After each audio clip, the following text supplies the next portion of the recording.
देखिए आज हम सब बॉन्ड डिसोसिएशन एनर्जी पढ़ेंगे। तो सबसे पहले इसका दूसरा नाम पता करते हैं कि आखिर बॉन्ड डिसोसिएशन एनर्जी का दूसरा नाम क्या होता है। तो आपका हो गया अदर नेम, दूसरा नेम। कई बार परीक्षा में बॉन्ड डिसोसिएशन एनर्जी ना लिखे, इसी को लिख देता bond energy. Bond energy, bond energy का भी तीसरा नाम है, उसका तीसरा नाम है आपका बॉन्ड इंथैल्पी। बॉन्ड इंथैल्पी, पता है इंथैल्पी बताए थे आपको। इंथैल्पी का मतलब है डेल्टा एच, जहां पर डेल्टा हो गया आपका चेंज इन, एच हो गया हीट एनर्जी।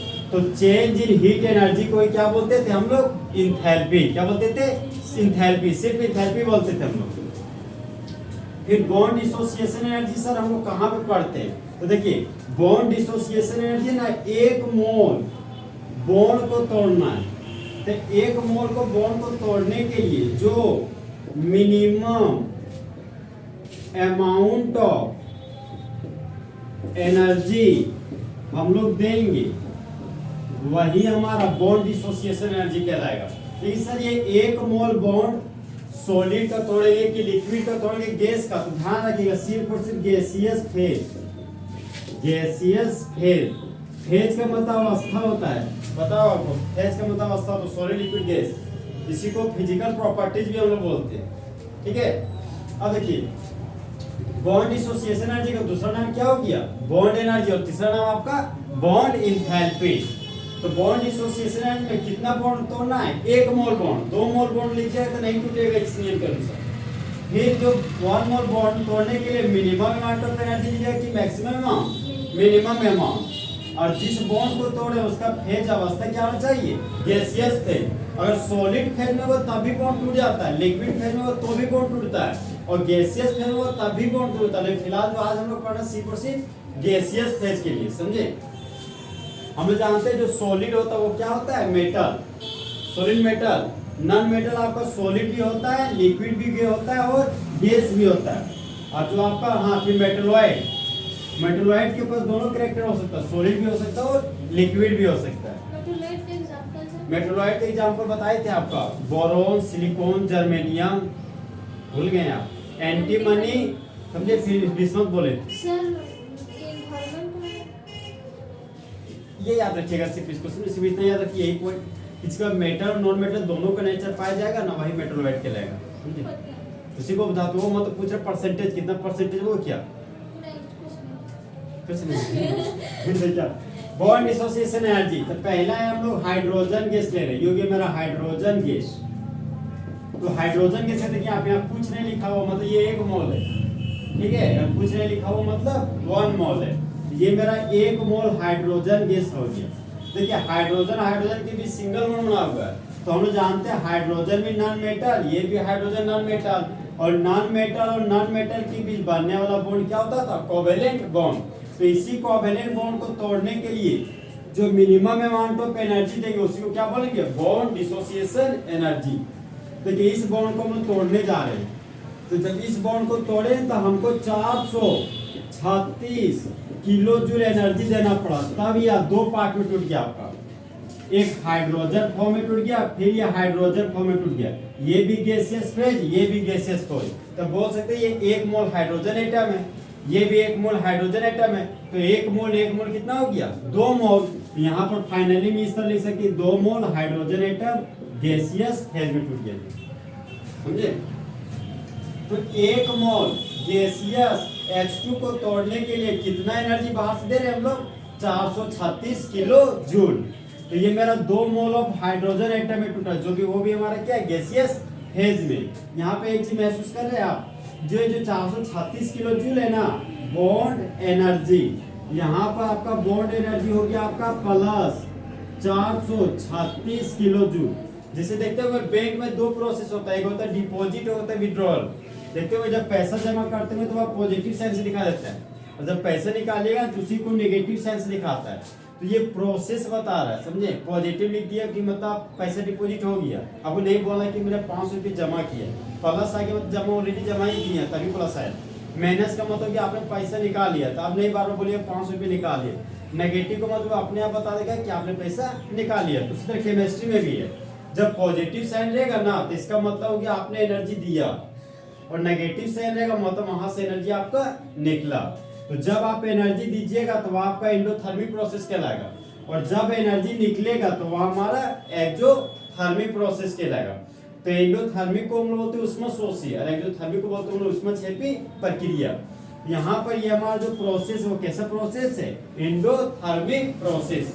तो हमेशा याद रखिएगा बॉन्ड डिसोसिएशन एनर्जी हमेशा हमारा एंडोथर्मिक प्रोसेस होता है। कैसा प्रोसेस होता है हमारा, एंडोथर्मिक प्रोसेस। तो बताइए हाइड्रोजन सॉलिड होता है कि गैस, एक मोल लीजिएगा कि 2 मोल, कितना एनर्जी दीजिएगा जब बॉन्ड टूट जाएगा, 436 किलो जूल। इसको तोड़े तो कितना मोल हाइड्रोजन प्राप्त हुआ, 2 मोल हाइड्रोजन। फेज क्या आपका गैसियस फेज। तो बॉन्ड एनर्जी का वैल्यू कितना है, प्लस 436 किलो जूल। तो प्लस का मतलब एंडोथर्मिक प्रोसेस की एक्सोथर्मिक प्रोसेस, एंडोथर्मिक प्रोसेस। कैसा प्रोसेस हो गया आपका, एंडोथर्मिक प्रोसेस। फिर नेक्स्ट पॉइंट था हमारा factors affecting the bond energy. Bond energy को प्रभावित करने वाला कारक, देखिए सबसे पहला कारक आपका bond energy directly proportional to bond order. इसी पॉइंट को हम लोग एक बार और पढ़े तो बॉन्ड लेंथ में, बॉन्ड लेंथ का भी इसी तरह था, bond length directly proportional to bond order. तो बताइए बॉन्ड ऑर्डर क्या था आपका, नंबर ऑफ आयोनिक बॉन्ड कि नंबर ऑफ कोवेलेंट बॉन्ड, नहीं नंबर ऑफ कोवेलेंट बॉन्ड। हाँ बॉन्ड ऑर्डर नंबर ऑफ क्या आपका, कोवेलेंट बॉन्ड। कोवेलेंट बॉन्ड की संख्या को हम लोग क्या बोलते थे, बॉन्ड ऑर्डर। तो अगर एक हाथ में बॉन्ड एनर्जी, एक हाथ में बॉन्ड ऑर्डर, अगर बॉन्ड एनर्जी बढ़ाइएगा तो बॉन्ड ऑर्डर बढ़ जाएगा, और बॉन्ड एनर्जी घटाइएगा तो बॉन्ड ऑर्डर घट जाएगा। कोवेलेंट बॉन्ड का संख्या ज्यादा होगा तो बॉन्ड एनर्जी ज्यादा होगा, कोवेलेंट बॉन्ड का संख्या कम होगा तो बॉन्ड एनर्जी कम होगा। अगर कोवेलेंट बॉन्ड मजबूत होगा तो बॉन्ड एनर्जी ज्यादा होगा। अगर कोवेलेंट बॉन्ड मेरा वीक होगा तो बॉन्ड एनर्जी मेरा कम होगा। समझे। यहाँ पे देखिए सबसे पहले हम यहाँ पे लिख रहे हैं बॉन्ड, फिर लिख रहे हैं यहाँ पे बॉन्ड ऑर्डर। बॉन्ड मेरा पहला सिंगल बॉन्ड, फिर कार्बन कार्बन के बीच डबल बॉन्ड, और ये मेरा कार्बन कार्बन के बीच ट्रिपल बॉन्ड हो गया।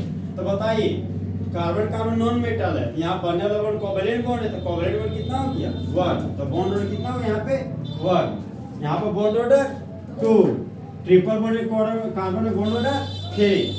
रिपीट कर देंगे वाले, यहाँ पे देखिए कोवेलेंट बॉन्ड 1 है आपका, कोवेलेंट बॉन्ड 2 है, कोवेलेंट बॉन्ड 3 है। तो बोल रहा है कि बॉन्ड ऑर्डर ज्यादा होगा तो बॉन्ड एनर्जी ज्यादा होगा। तो बताइए single bonded carbon, double bonded carbon, triple bonded carbon में सबसे ज्यादा बॉन्ड एनर्जी किसका होगा, ट्रिपल बॉन्डेड कार्बन का। इसे 3 के लिए बोला ट्रिपल बॉन्डेड कार्बन पढ़ना, इसको डबल बॉन्डेड कार्बन, इसको सिंगल बॉन्डेड कार्बन। तो किसका हो जाएगा, ट्रिपल बॉन्डेड कार्बन, फिर डबल बॉन्डेड कार्बन का, उसके बाद सिंगल बॉन्डेड कार्बन का। अब देखिए यहाँ पे एक स्टोरी पढ़ेंगे बचपन में, एकता में ताकत। देखते हुए बूढ़ा है, 3 ठो उसका बच्चा रहता है, तो जब अंतिम में मरने दौरान आता है तो तीनों को बुलाता है, तो बोलता है कि मेरे पास जमीन नहीं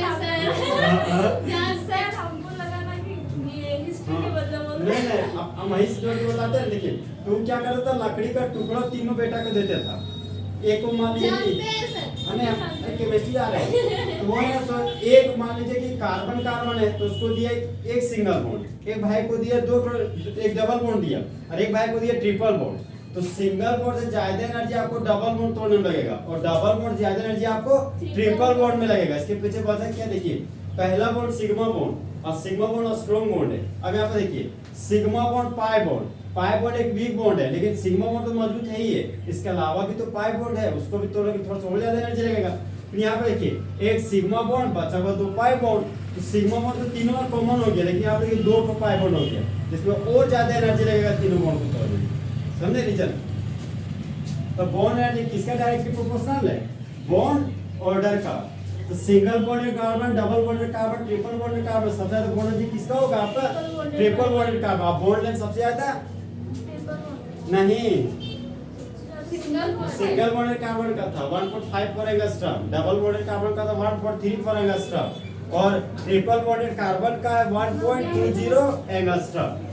फिर आपका दूसरा केस है आपका bond energy directly proportional to 1/, bond length, bond length. तो बॉन्ड लेंथ हम आपको कल बताए थे कि एटम के सेंटर पार्ट को क्या बोलते थे, न्यूक्लियस। तो न्यूक्लियस से न्यूक्लियस के बीच के डिस्टेंस को क्या बोलते थे हम लोग? Bond length. अब बॉन्ड लेंथ का सिंबल क्या है मेरा? Small D. तब बताइए बॉन्ड एनर्जी एक बॉन्ड लेंथ है, अगर बॉन्ड एनर्जी का वैल्यू ज्यादा होगा तो बॉन्ड का लंबाई क्या होगा आपका? कम। अब बॉन्ड का लंबाई अगर ज्यादा होगा तो बॉन्ड एनर्जी क्या होगा आपका? ज्यादा। कम होगा। अरे हम बोल ये ज्यादा है तो ये कम, और ये ज्यादा होगा तो ये कम होगा। तो बॉन्ड एनर्जी किसके इनवर्सली प्रोपोर्शनल है? आपका बॉन्ड लेंथ का। अब आ रहे हैं हम एटॉमिक नंबर। एटॉमिक नंबर का सिंबल क्या होता था? जेड। फिर आते हैं ग्रुप 17 का एलिमेंट। ग्रुप 17 का एलिमेंट याद होगा आपको? क्या था आपका? फिर, कल, बाहर, आई, अंटी। एटॉमिक नंबर फ्लोरीन का एटॉमिक नंबर कितना था? 9। क्लोरीन का 17, ब्रोमीन का 35 और आयोडीन का 53 होगा। फ्लोरीन का स्टेबल फॉर्म क्या था आपका? F2। क्लोरीन का स्टेबल फॉर्म Cl2। ब्रोमीन का स्टेबल फॉर्म Br2। आयोडीन का स्टेबल फॉर्म I2। बताइए फ्लोरीन का फिजिकल स्टेट गैस, क्लोरीन का फिजिकल स्टेट गैस, और ब्रोमीन का लिक्विड लिक्विड लिक्विड लिक्विड, और आयोडीन का सॉलिड था। अब देखिए यहाँ पर क्या होता है? फ्लोरीन दो ठो है, यहाँ देखिए ये फ्लोरीन का एटम है। अब बताइए ऊपर से नीचे जब हम लोग ग्रुप में आते हैं तो साइज इंक्रीज किया कि डिक्रीज किया? इंक्रीज। इसके पीछे रीजन क्या था? Due to increase in number of shells. यहाँ पर देखिए क्लोरीन के बीच क्या थोड़ा सा और बॉन्ड का लंबाई बढ़ गया, ब्रोमीन के बीच बॉन्ड का लंबाई आपका और ज्यादा बढ़ जाएगा, और आयोडीन के बीच और ज्यादा हो गया। तो ये दोनों का न्यूक्लियस हो गया, ये दोनों का न्यूक्लियस हो गया। तो न्यूक्लियस से न्यूक्लियस के बीच के डिस्टेंस को हम लोग क्या बोलते हैं? Bond length. अब बताइए यहाँ पे इन तीनों में बॉन्ड का लेंथ सबसे छोटा किसके पास है? फ्लोरीन के पास, उसके बाद क्लोरीन, उसके पास ब्रोमीन, उसके पास आयोडीन। तो देखिए बॉन्ड छोटा है तो बॉन्ड को तोड़ने में दिया गया एनर्जी क्या होगा? सबसे ज्यादा। यही बूमर वाला एग्जाम्पल बोले थे। बूमर हाँ हाँ जितना ज्यादा छोटा है, देखिए छोटा बच्चा देखिए ना, उसे 1 रुपये का सिक्का छीनने में आफा छटक जाता है, फिर हाथ पैर के तिरते रहेगा, नहीं देगा 1 रुपये का सिक्का उसके हाथ में आता है तो छीनना थोड़ा तकलीफ हो जाता है। ये वही बच्चा को उम्र जैसे जैसे बढ़ते जा रहा है तैसे देखिए उस सिक्का को देने की टेंडेंसी जीरो जाता है उसका। इसी तरह हालत यहाँ पे देखिए सिंगल ए बॉन्ड है, डिस्टेंस बढ़ गया, फिर और डिस्टेंस बढ़ गया, फिर और डिस्टेंस बढ़ गया। तो बताइए सबसे ज्यादा बॉन्ड को तोड़ने में एनर्जी कहाँ पे लगेगा? फ्लोरीन, उसके बाद क्लोरीन, उसके बाद ब्रोमीन, उसके बाद आयोडीन। तो आप बोले कि फ्लोरीन का बॉन्ड एनर्जी सबसे ज्यादा होगा किसकी तुलना में? क्लोरीन। और क्लोरीन का बॉन्ड एनर्जी ज्यादा होगा किसकी तुलना में? ब्रोमीन। और ब्रोमीन का बॉन्ड एनर्जी सबसे ज्यादा होगा किसकी तुलना में? आयोडीन। लेकिन ये गलत ऑर्डर है। अरे रियली में होना चाहिए था ऐसा ही, समझे कि फ्लोरीन का बॉन्ड एनर्जी सबसे ज्यादा होना चाहिए था, फिर क्लोरीन का होना चाहिए था, फिर ब्रोमीन का होना चाहिए था, फिर आयोडीन का होना चाहिए था। लेकिन यहाँ पर आ जाता है एक्सेप्शन, फ्लोरीन और क्लोरीन के बीच में। अब यहाँ पे एक्सेप्शन क्या रहा आपको? फ्लोरीन का एटम था, फ्लोरीन लिख दिए, क्लोरीन का एटम था तो 2 क्लोरीन लिख दिए। हम लोग जान रहे हैं कि फ्लोरीन के बीच जो बॉन्ड है उससे बड़ा बॉन्ड किसके बीच है? क्लोरीन और क्लोरीन के बीच। अब बताइए ग्रुप 17 में आने वाले एलिमेंट के पास 1 lone pair, 2 lone pair, 3 lone pair? हाँ भुला गए, याद रखिएगा। ग्रुप 50 में कितना लोन पेयर होता है? 1 लोन पेयर। और ग्रुप 16 में 2 लोन पेयर, ग्रुप 17 में 3 लोन पेयर। तो बताइए फ्लोरीन के पास कितना लोन पेयर होगा? 1 2 3 lone pair, 1 2 3 lone pair, 1 2 3 lone pair, 1 2 3 lone pair. एक चीज और बता देते आपको, जो लोन पेयर इस तरह देख रहे हैं ये बुक में हम लोग इसी तरह दिखते हैं, दिखाते हैं, पढ़ते भी इसी तरह, रियली भी इस तरह नहीं रहता है। हमें कैसे रहता है देखिए हम बताते हैं। ये फ्लोरीन है, फ्लोरीन है, ये 3 इलेक्ट्रॉन का पेयर है, ये इलेक्ट्रॉन के क्लाउड के जैसा रहता है, बादल के जैसा इस तरह रहता पूरा। इसी को बोलते हैं इलेक्ट्रॉन का डेंसिटी। इस तरह रहता है लोन पेयर, समझे? पूरा इस तरह गिरा रहता है, मैकेनिज्म पता है इसलिए हम आपको बता रहे हो डेप्थ में। इस तरह रहता पूरा फैला हुआ क्लाउड के रूप में। अरे ये इलेक्ट्रॉन का क्लाउड था, ये लोग जो ये लोड पर देख रहे हैं यहाँ पे इस तरह, रियली में इस तरह नहीं रहता है, जिस तरह दिखा है ना बादल के जैसा, उसी तरह बादल के जैसा पूरा फैला हुआ। हाँ अरे मतलब यही 3 ही लोन पेयर था, तो उसको डॉटेड लाइन से ये दिखा रहे कि वहाँ पे इलेक्ट्रॉन का मात्रा ज्यादा है मेरा, समझे? अब देखिए यहाँ पे ये फ्लोरीन है, फ्लोरीन के पास 3 लोन पेयर, ये भी फ्लोरीन, फ्लोरीन के पास 3 लोन पेयर। देखिए यहाँ पे मान ये फ्लोरीन और क्लोरीन एक इंसान है, फ्लोरीन का साइज छोटा है, क्लोरीन का साइज थोड़ा क्या है? बड़ा है। और ये जो लोन पेयर, अब मान लीजिए उसका पेट है तोंद, समझे, मान लीजिए कि इसका भी साइज छोटा है, इसका भी साइज छोटा, तो इन दोनों का पेट मान लीजिए फुला हुआ है, तो यहाँ पे क्या, अगर ये दोनों का साइज छोटा और दोनों गला अगर मिलने आएगा, दोनों का पेट चढ़ जाएगा तो देखिएगा कि उसको रिपल्सन ज्यादा महसूस करता है, कहेगा भाई छोड़ दो समझे, मतलब कहा महसूस करता है। तो यहाँ पे बॉन्ड रियली में होना चाहिए था स्ट्रॉन्ग, लेकिन हो जाता है क्या, वीक बॉन्ड, मतलब इन दोनों के बीच गला लगाने का टेंडेंसी कम होगा, मतलब लगाव क्या होगा, कम, लगाव कम होगा, तो ये हमारा वीक बॉन्ड होगा। इसके पीछे वजह आपका ग्रेटर रिपल्सन, यहाँ पर हो जाएगा मेरा ग्रेटर रिपल्सन। तो लोन पेयर और लोन पेयर के बीच बहुत ज्यादा रिपल्सन होने की वजह से ये हमारा कैसा बॉन्ड कहलाया जाता है, वीक बॉन्ड। रियली भी है क्या, स्ट्रॉन्ग बॉन्ड। स्ट्रॉन्ग बॉन्ड किस लिए, क्योंकि यहाँ पर बॉन्ड लेंथ मेरा क्या है, छोटा है। अब यहाँ का देखिए मामला, यहाँ का साइज बॉन्ड लेंथ का छोटा है, यहाँ बॉन्ड लेंथ का साइज बड़ा है, होना चाहिए था वीक बॉन्ड, लेकिन ये फिलहाल हो जाता है स्ट्रॉन्ग बॉन्ड। इसके पीछे वजह जानिए। तो यहाँ भी 3 लोन पेयर, यहाँ भी 3 लोन पेयर है, तो ये भी तो मेरे वीक बॉन्ड होना चाहिए था ना। तो स्ट्रॉन्ग बॉन्ड क्यों, यहाँ पे देखिए लोन पेयर, ये भी लोन पेयर, यहाँ भी 3 लोन पेयर, लेकिन इन तीनों लोन पेयर का डिस्टेंस थोड़ा दूर है। माने इन दोनों गला मिला तो दूर से गला मिल रहा है, पूरा करीब में आके नहीं मिला, तो इन लोगों का लोन पेयर थोड़ा बहुत सा समझना पड़ेगा आपको। ये फ्लोरीन के पास 3 लोन पेयर है, साइज छोटा है, तो दोनों का रिपल्सन होने का टेंडेंसी क्या होगा, बहुत ज्यादा। अब देखिए साइज थोड़ा सा दूर हो गया, इसके पास भी लोन पेयर, इसके पास भी लोन पेयर, लोन पेयर में रिपल्सन का टेंडेंसी थोड़ा सा कम हो गया। देखिए अपने लाइफ में जो आदमी करीब हो गया तो जल्दी लड़ जाएगा, थोड़ा सा दूर करिएगा थोड़ा लड़ नहीं पाएगा।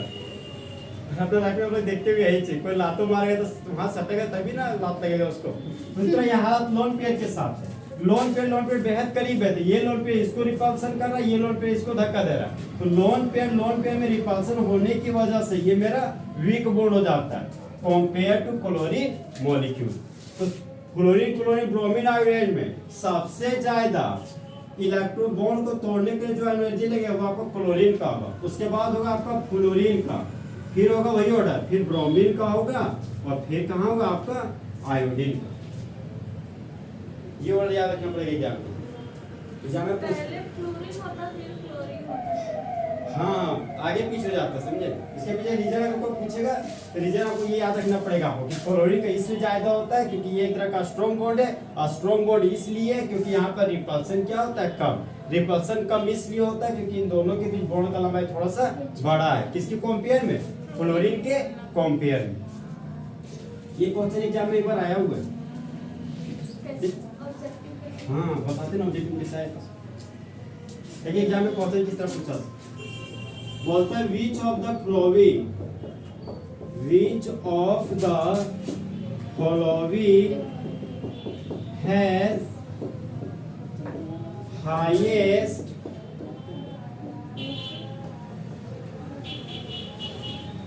bond energy। Option number A chlorine, option number B chlorine, option number C bromine, और ऑप्शन नंबर डी होगा आपका आयोडीन। बताइए चारों ऑप्शन में सही कौन होगा। क्वेश्चन बोल रहा है कि निम्नलिखित में से किसके पास सबसे ज्यादा बॉन्ड एनर्जी होता है। इन चारों में बताइए सबसे ज्यादा बॉन्ड एनर्जी बोल रहे, सबसे ज्यादा बॉन्ड एनर्जी आपको क्लोरीन का होगा, जो अभी देखिए ना, अरे बड़ा से छोटा क्रम लिखे थे हम लोग। सबसे ज्यादा बॉन्ड एनर्जी किसका होता है, क्लोरीन का होता है। ये भी याद होगा आपको, सबसे ज्यादा इलेक्ट्रॉन गेन एंथैल्पी भी किसका होता था, क्लोरीन का। ये क्लोरीन इस तरह फॉर्म में आता था हम लोग। इलेक्ट्रॉन गेन एंथैल्पी टेस्ट दिए थे क्वेश्चन, सही मारे थे आप लोग, पर आज भूल गए। सबसे ज्यादा इलेक्ट्रॉन गेन एंथैल्पी किसका होता है, Cl का, और सबसे ज्यादा बॉन्ड एनर्जी किसका होता है, Cl2 का। अरे हमको यही नहीं समझ में आता कि आप सही कैसे मान देते हैं। नेक्स्ट क्वेश्चन आपको जो पूछा हुआ है आपका iso electronic species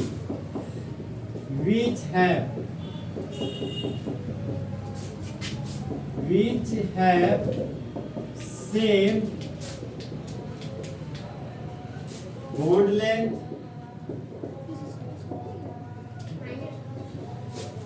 B number है बॉन्ड एंगल, C नंबर है आपका बॉन्ड ऑर्डर, और डी नंबर है आपका ऑल ऑफ दीज। बताइए इसका क्वेश्चन कैसे क्या होगा, ये भी आया वो क्वेश्चन। बोलता है आइसो इलेक्ट्रॉनिक स्पीशीज जिसके पास सेम होता है bond length, bond angle, bond order या all of these. Bond order होगा, समझे? तो यहाँ पे एक ऐसा स्पीशीज जिसके पास सेम इलेक्ट्रॉन है वो आपका बॉन्ड ऑर्डर कहलाता है। एग्जांपल के रूप में कार्बन मोनोऑक्साइड, ये एग्जांपल तो ज्यादा समझ में नाइट्रोजन मोनोऑक्साइड और NO plus nitrosonium. Atomic number 7 और 8 कितना हो गया 15। तो नाइट्रोजन मोनोऑक्साइड के पास कितने इलेक्ट्रॉन हो गया 15 इलेक्ट्रॉन। 7 और 8 हो गया 15, 15 में से एक इलेक्ट्रॉन गया तो 14। 7 और 15, 15 14 ना, यहाँ पे लगेगा कार्बन मोनोऑक्साइड। 6 और 8 कितना हो गया आपका 6 6 12 14 ना, यहाँ पर आ गया 14 इलेक्ट्रॉन। देखिए यहाँ पे दोनों का इलेक्ट्रॉन का संख्या कितना है 14 14। अब इन दोनों के बीच बनाते हैं कोवेलेंट बॉन्ड।